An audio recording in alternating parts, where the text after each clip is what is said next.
Certaines de mes rencontres me mènent à penser que parfois, il est bien dommage que des personnes restent dans l'ombre.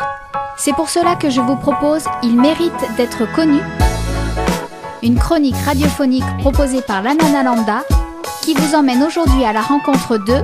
Sandra, je suis une personne de 53 ans.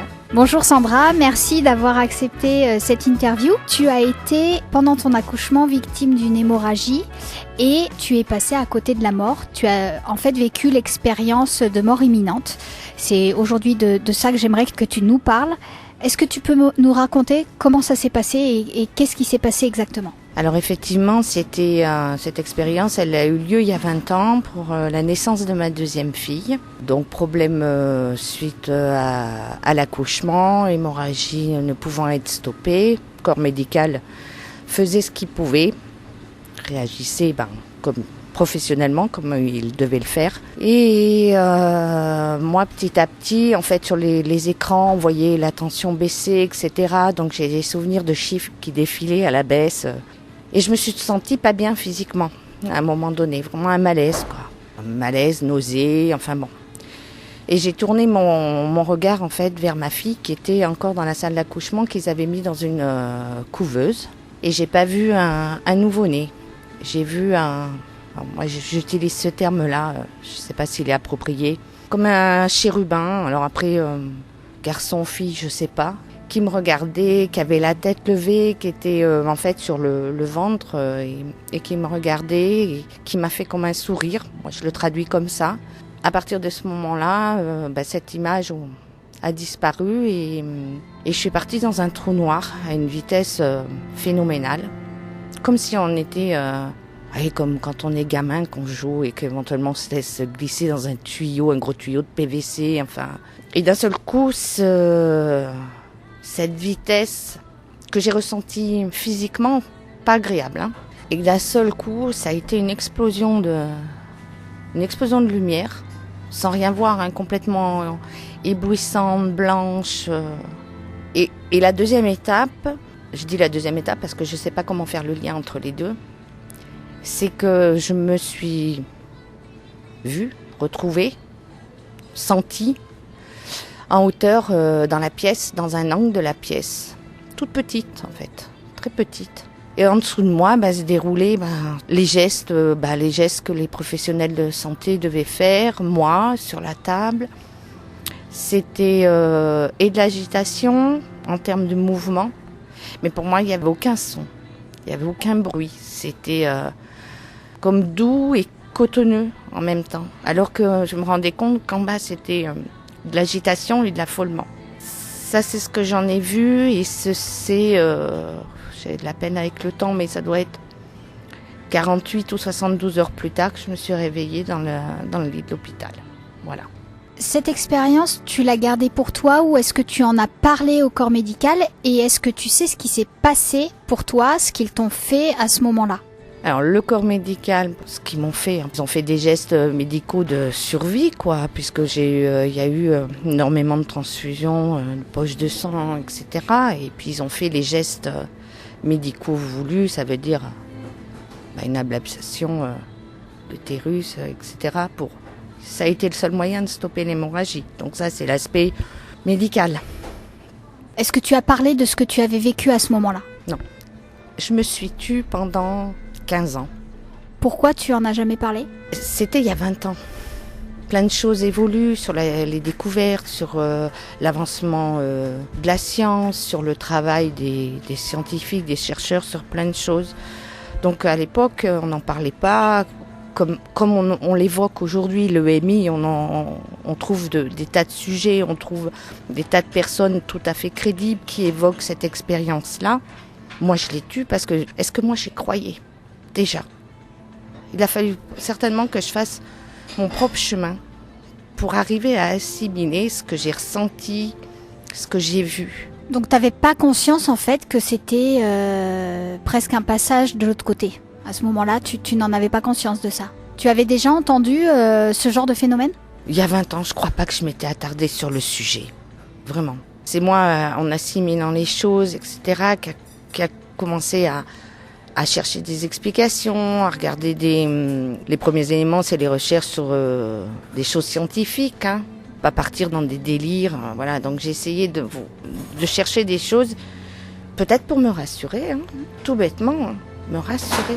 Et j'ai fini par l'évoquer très clairement auprès d'un psychothérapeute.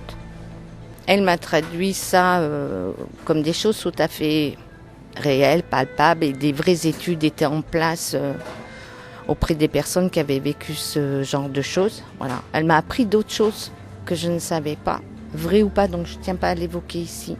Et après, alors, sur mon entourage, c'est compliqué, c'est très compliqué. Les gens ne te croient pas ? Il y a ceux qui restent sidérés, un peu bouche bée. Je ne pense pas qu'ils se comptent au-delà des 10 doigts de la main. Et ceux qui m'ont traité de folle. Pourtant, aujourd'hui, ce phénomène-là, vous êtes plutôt nombreux à l'avoir vécu et vous racontez tous la même chose. Toi, à l'époque où tu racontais ça, c'était pas un phénomène connu, donc t'as pas pu l'inventer. J'ai du mal à comprendre pourquoi les gens ne te croient pas, en fait. Je pense que il faut peut-être s'ouvrir, hein. Il faut peut-être ouvrir son esprit pour s'intéresser aussi à plein de choses différentes pour peut-être arriver à croire ou à se dire il y a peut-être quelque chose, mais pas être catégorique en disant t'es cinglé. Maintenant que tu connais ce phénomène et que tu sais ce que tu as vécu, est-ce que ça a changé ton rapport à la mort ? Est-ce que tu as moins peur de la mort ? Je vais dire ça l'a changé. J'étais jeune quand même quand c'est arrivé. Donc est-ce que à l'époque je pensais réellement à la mort ? C'est peut-être pas évident. Aujourd'hui, en allant plus dans les années, non, j'ai pas peur.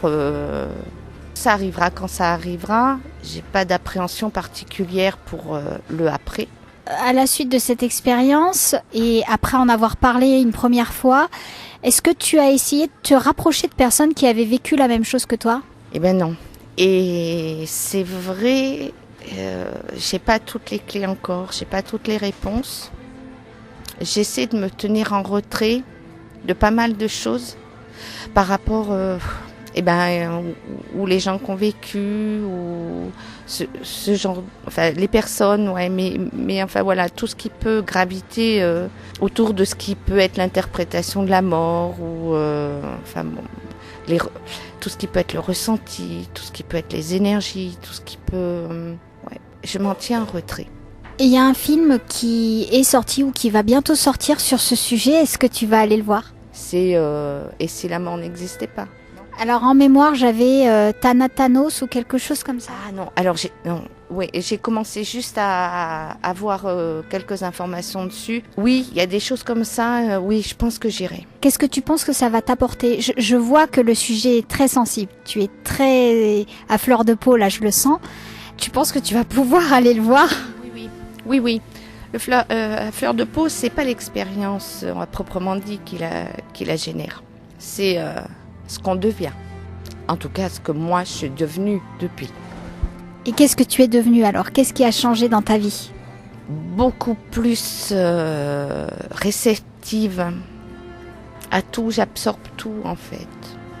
Beaucoup plus dans les ressentis, dans... Je ne vais pas parler, parce qu'il y a des mots que j'aime pas bien utiliser. Pas des flashs, ou des flashs physiques de certaines choses. Que ce soit des contacts de personnes, ou d'un seul coup une image. Voilà, moi j'ai jamais fait de rêve, j'ai jamais fait de cauchemar, j'ai jamais été comme ça.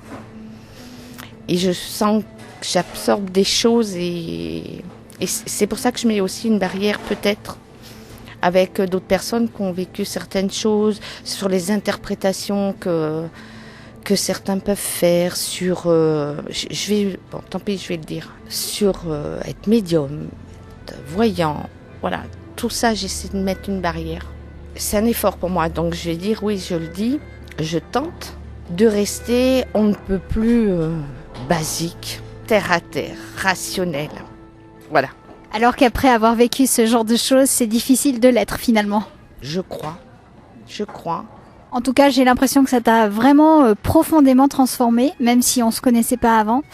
Et je te remercie beaucoup pour ce témoignage, vraiment, et je te dis à très bientôt. Eh bien, bientôt, et merci beaucoup de m'avoir écouté.